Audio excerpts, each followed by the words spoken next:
Good evening, everyone, or anybody.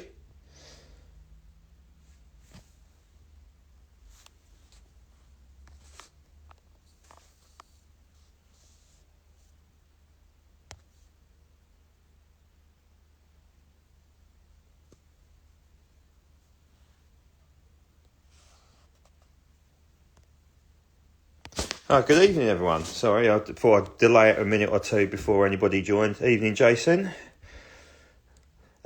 So, as promised, I haven't done one of these in a little while, so excuse my rustiness. I've got out a number of aircraft, which are D-Day, and it's not everything. If I've got out everything, it would take me hours to put the bloody things back again. So I've got a whole D-Day shelf of Spitfires, I've got a whole D-Day shelf of Typhoons and Tempests. I've got a whole D-Day shelf of P-38s. I've got a whole D-Day shelf of Mosquitoes, Mustangs galore. You know, there's so much out there. But what I thought I'd do is go through a bit of an overview of what you can get in Diecast.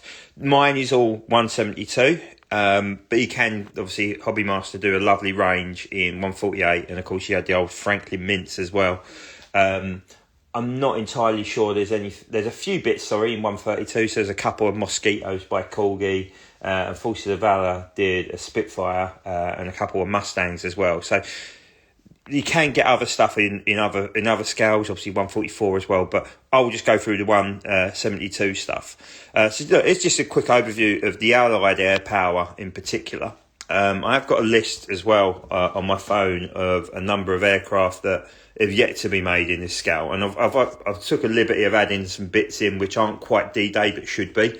But we'll get through that and talk it through. If there's anybody who's got any questions, by all means, please fire away. But what I'll do, I'll quickly whiz through and just go through the stuff I've got out. Obviously, there's a hell of a lot more than what there is here. I could fill this pool table probably 4 or 5 times, I reckon.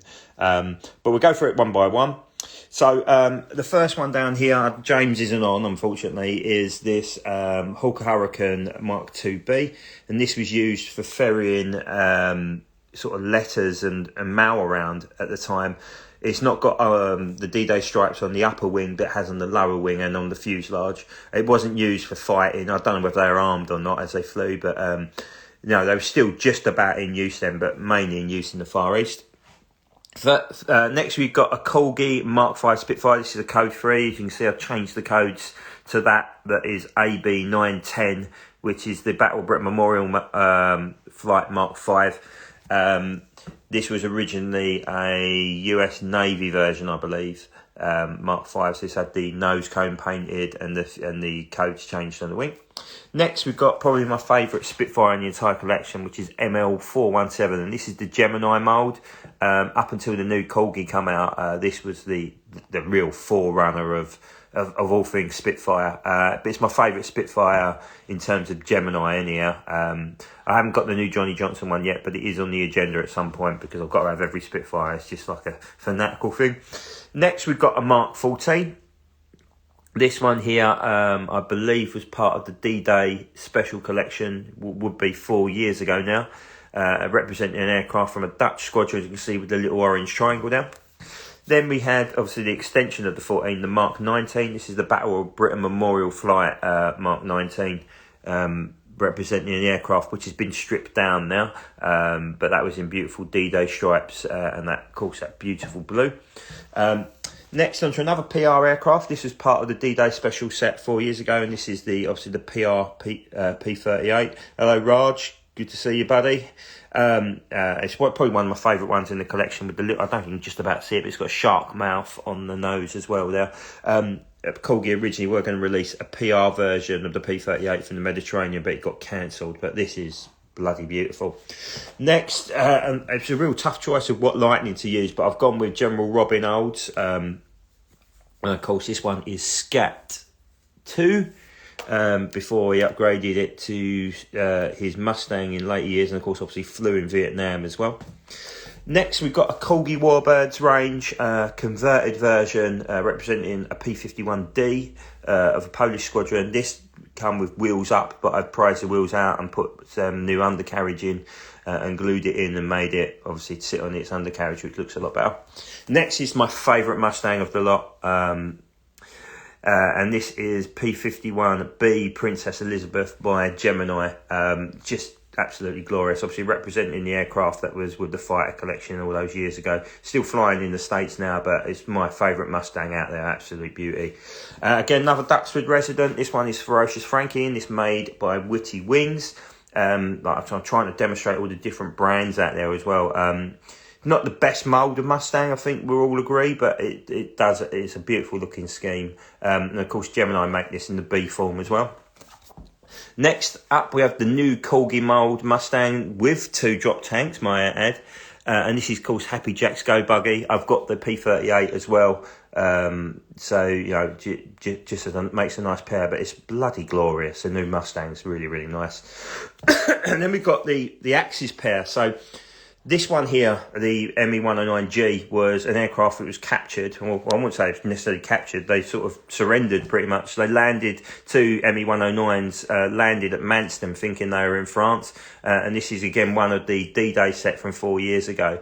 I would imagine Corgi will bring out a D-Day special set next year as well. We've had Night Fright this year, which is glorious, which I'm sure we'll get to in a minute. But yeah, that one's one around the D-Day period. And of course, the other adversary, on the main adversary around that time, of course, is the FW190A, and this one represents an aircraft that I believe was the pilot chucked his girlfriend in the back of it or something along them lines. I'm not entirely sure, but it's quite a bland looking scheme, but it's a lovely looking aircraft, the FW190. So back to the other front, into more heavy stuff now. I put 2 of my 6 D-Day DACs out. This one, of course, is the famed Battle of Britain Memorial Flight Quit Your Bitchin'. Again, another aircraft that's being serviced at the moment. So its wings off. I think there were some issues with the spars on them.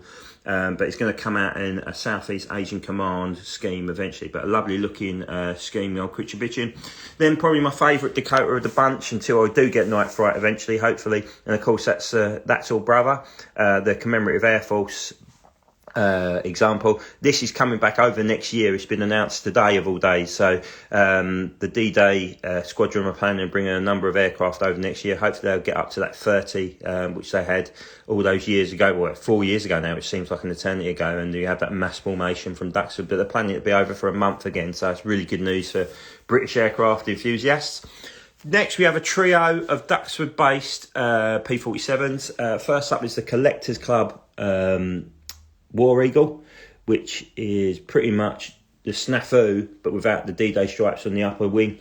Next one is Snafu, again, part of the Eagle Squadron that flew with Princess Elizabeth, the Spitfire and Hurricane 4 years, again now 4 years ago, well, actually longer than that, 9 years ago now, sorry, which was a real sight to behold, much missed on the air show scene, of course. And arguably, I would say probably Corgi's finest example of the P47. Then we have a later Mark P47, P47D, with the bubble top. And this is an aircraft still on the British scene, known as Nelly now. But this was, of course, in the famed 78 Fighter Group, No Guts, No Glory scheme. Beautiful looking aircraft, real beast of an aircraft as well. Next, another brand which I've yet to mention is Forces of Valor. Of course, next year Corgi are releasing the Marauder, but this is an early version. I've got 2 versions, both of them D-Day. I've got the silver one as well. Really nice looking aircraft. There was a lot of criticism around the rubber guns on it, but for me it doesn't really detract too much. I think it's a very nice looking piece of kit, but the Corgi one should be spectacular because they're able to model the early and later marks with obviously for those who don't know, the early Mark Marauders had shorter wings and a shorter tail. The later ones like this had a longer tail and longer wings, so they've got the ability to do that. So hopefully we'll see some midway ones and some early US Air Force or Army Air Force schemes as well. Next up is a Corgi B25. It's a really nice looking scheme, but nobody is particularly convinced that the blue on the bottom is correct or the colours on top are correct either. And of course, the US didn't have Mitchells in the European theatre in terms of they used them in Italy and they used them maybe even in France, Corsica. And of course the desert, but they didn't use them in Northern Europe. So there is an aircraft, a US version out on the airshow scene that did have D-Day stripes, but I think it was quite a how can I put it, made up scheme. But yeah, this one's a really nice looking aircraft. One of 3 RAF ones in the collection. The later one, it looks so much better, which is in the scheme similar to what the fighter collection used to have in terms of Grumpy. Evening, Sam. Next, again, a brand I've not yet to mention, of course, is Hobby Master. And I've got 2 of them next. So this one, of course, is the lovely A20 Boston or Havoc, depending on which Air Force you want to use it. We use the Boston. I think the Yanks use Havoc. This is bloody beautiful. Really nice looking aircraft. It's got the D-Day stripes underneath, I believe. I don't want to take it off because it's got dodgy undercarriage. But yeah, it's one of my favourite aircraft in the collection, I would say. When this came out, I knew I wanted that straight away. Next, again, this one the next 2 I've taken a bit of a liberty of putting in because they are used in and around D-Day, and that's, of course, the A26 Invader. This one being Stinky, representing an aircraft in France in 1945. So just after D-Day, but there are D-Day schemes out there. In fact, I don't even know if Hobby Master made a D-Day A26 yet, but they are certainly on the air show scene. And again, another one which is yet to be mentioned, of course, is Air Force One, and this is a later B model of the P61, the P61B. At the moment, they've just released a P61A with obviously the different engine nacelles, and I believe the wings slightly different as well. They've yet to do a European theatre bird, but I was looking through my D-Day book of Allied aircraft, and the P61 Black Widow played a massive part. So I put it in there, but it's something Air Force One really need to get a grip on, because a D-Day model P61 will absolutely fly, I'm certain. So back we go. We've got a pair of Mosquitoes here. So the first one is a Coastal Command version with the red nasals and the D-Day stripes. They make a lovely Banff wing one as well with the rockets underneath, but it was right at the back and I didn't want to prize it out in case I ended up breaking something. So, evening, Andy. Really, again, one of the really nice schemes. While I'm close to it, I'll come over and show you the remainder of my D-Day shelf, which is there. And there's the remainder of the D-Day birds on there as well, as you can see. I didn't want to take them all off because, well, it'd just be absolute chaos, wouldn't it? And then underneath that is the much missed, it used to be owned by, is it Rolls-Royce used to own it, which is RR299. It's the aircraft that crashed at Barton in Manchester. So it was the only, evening Gary, it was the only flying Mozzie in the country at that time, and hopefully in the next couple of years we'll have 2 on the scene if we're lucky, with the People's Mosquito and of course the one going to Biggin Hill. But yeah, again, lovely looking scheme. It's got the half fuselage marks on, and it's got the D-Day stripes under the wing as well. There's all for those who, you know, it's a bit muddy. I think it's the best way of putting it. If you look at where D-Day stripes and how they were applied and when they removed from the fuselage, there's so many different time scales on it. But the general trend was to have the half D-Day stripes sort of around about the Arnhem sort of Operation Market Garden sort of time.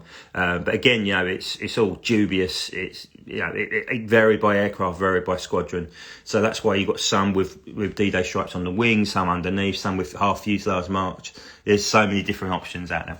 Then on to the Hawker Typhoons, and I put the very first rocket firing Typhoon to the last Typhoon that was just released.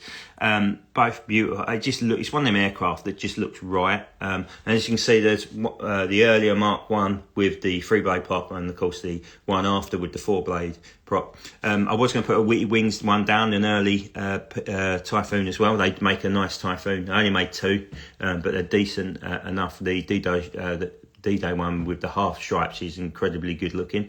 Next, I put an amercom down. Obviously, SkyMax make a nice Tempest as well, but Amercom basically just copied the SkyMax version with the yellow nose. This is it Roland Beaumont? I think this is his aircraft. Really nice looking aircraft. And of course, we should be lucky to see a Tempest flying, hopefully, in the next few weeks before Flying Legends. It's a Tempest 2 rather than a Tempest 5, but even still will be the first of its kind in many a year. Now we're on a bit of a Fleet Air Arms section. This one here was made by a very nice man called Gary Jukes, who's over on the Facebook group. and he specialises in D-Day. And this is an IXO. Again, the first time it's appeared tonight. It's an IXO mould Wildcat. There's only Easy Model and IXO who make the 172. Oh, and Solido, I think War Master make a 172 version.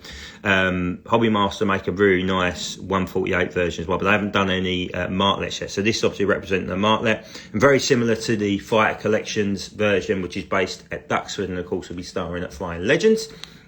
Next to that is a Wildcat, and this is a Corgi Hobby Master, and a Corgi Master or Hobby Gi, or whatever way you want to call it. So basically, for those who don't know, the Predators range was introduced in the early 2000s, I believe, and basically Corgi employed Hobby Master to make Hellcats, Stukas, or later mark Stukas, Starfighters, and there's another one, Dauntless. And there was 3 releases over 3 releases of each, and this one is the Fleet Arm Air Arm version with the D-Day stripes. I'm sure you'll agree it's really nice. The next bit is again another Hobby Master, and this is a lovely my brain is gone Avenger. There we go, in its D-Day repertoire. Really nice scheme. I've also got a couple of Avengers made by Oxford as well, which are very nice, which is exactly the same aircraft, which it drives me crazy when manufacturers do that, whether it be Hobby Master, Corgi, or whatever it is, make exactly the same bloody aircraft in exactly the same scheme. It's completely pointless. So next, onto a couple of Coastal Command bows. So the first one is the one that have only 2 released so far, and that's the Corgi one. As you can see, really nice, very sheeny or shiny, whatever way you want to look at it. But it's a great looking aircraft with the torpedo tucked underneath. The only issue, I believe, is I don't know if it will display on a stand with the torpedo. No, it does display on a stand with a torpedo. What am I talking about? So yeah, really nice looking aircraft. And next to that, again, it's an IXO, and if you look at the profile, the nose is slightly different, but I think that stands up pretty well compared to the Corgi, and the Hobby Master make a lovely one as well. But I actually don't think that it's too bad at all. Obviously heavy on the panel lines, but it's a decent rendition of a Bowfighter in my eyes.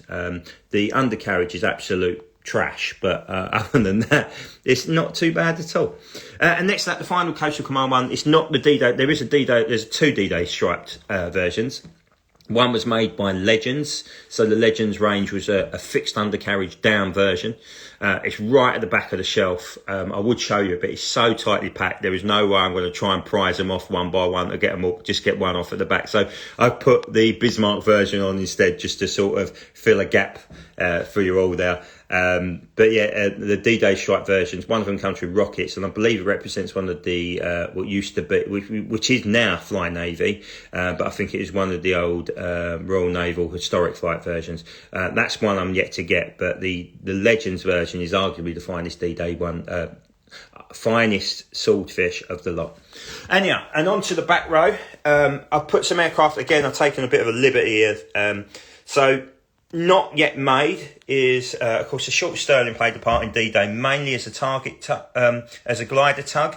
The Corgi mould would need a bit of work in order to make it a target tug, but a glider tug. Tony, who's a member of the group, is much more informed on that than I am. But I put it in there because, of course, it played a part, as did the Handy Page Halifax. The one that played a part in D-Day, of course, they played a part in the bombing side of it, but the ones that had D-Day stripes on were, again, glider tugs, and they were usually the four-bladed Merlin engine versions without the turret on top. This one is the RAF Museum's example, with what they call the Sprout turret, as you can see, look, quite a big old chunky turret there. But I thought I'd put it up here again, and we can talk about that after. Of course, the mainstay of the RAF Bomber Force, the Avro Lancaster, again, it was because it didn't tow gliders as such, it never received any D-Day stripes, which it's a shame, because I think it would have looked lovely with some D-Day stripes on, but such is history. But again, these were the 3 mainstays of the RAF Bomber Force. And of course, at the end, a couple of the American heavies. Obviously, we featured all the medium stuff, but not to forget the American heavies, the Liberator, in this case, Malco, of course, the famed actor Jimmy Stewart, and I've got a code-free version B17 here, which is very similar to Little Mischief. But I bought this probably about 10 years ago, and I've never finally finished it. There's all a few bits of guns and that to attach to it.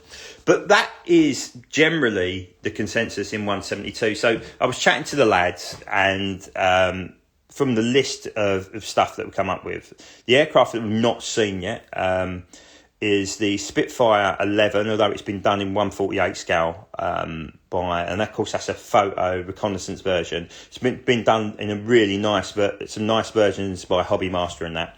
The Spitfire 12 with the early Griffin engine with the 4-blade prop, that was definitely played a part in D-Day. Nobody has made that yet in any scale, other than obviously kit builds. The Mark 16 Spitfire, and again, whether that's a low back or a high back, that's not been built in any scale, whether it be 148 or 172. Sorry, that played a part in D-Day, and of course the Mark 18, which has been made in 148 scale by Hobby Master, and they make some beautiful later Griffins in 148. I've got one of them over on the shelf, which is a Mark 19, but again, that's never been made in any form. In 172. Other than that, you've got the L4 Grasshopper, which of course is the main recon aircraft of the United States Air Force as well. That definitely played you see them all over the show. In fact, I think there was a trio at Duxford at the weekend. There's also the Albemarle, which is unlikely to ever be made in diecast unless someone has a complete nervous breakdown. And for anybody who don't know what the Albemarle was, it was a twin-engine bomber designed in 1940 that was pretty hopeless, in all honesty, until they found a role for it as a glider towing aircraft. And it played a really, really key part in D-Day, and of course Arnhem and Market Garden after. So that would obviously play a part. And just about to get to that, Andy, of course the two main gliders, the Hulsa glider and the Waco glider as well, or the Waco, whatever way you want to do it. I completely agree, Jason. I can't believe they've not done a C-47 or a Sterling and Hulsa. There's definitely a space for a Hulsa.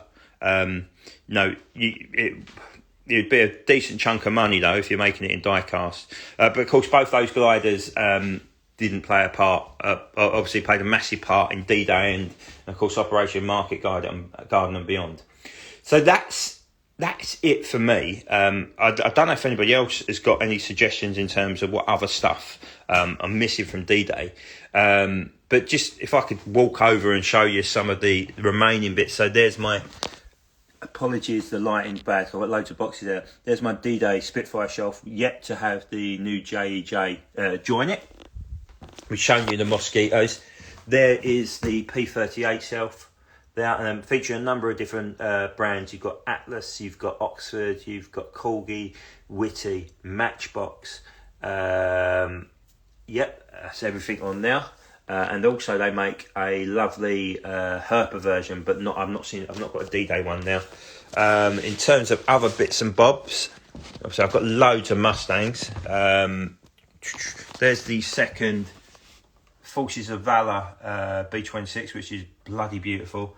I don't know if you can see it. Look, you'll see what I mean. I don't know if you can see him at the back there, but there's the swordfish right at the very back. There is no way that bastard's coming out.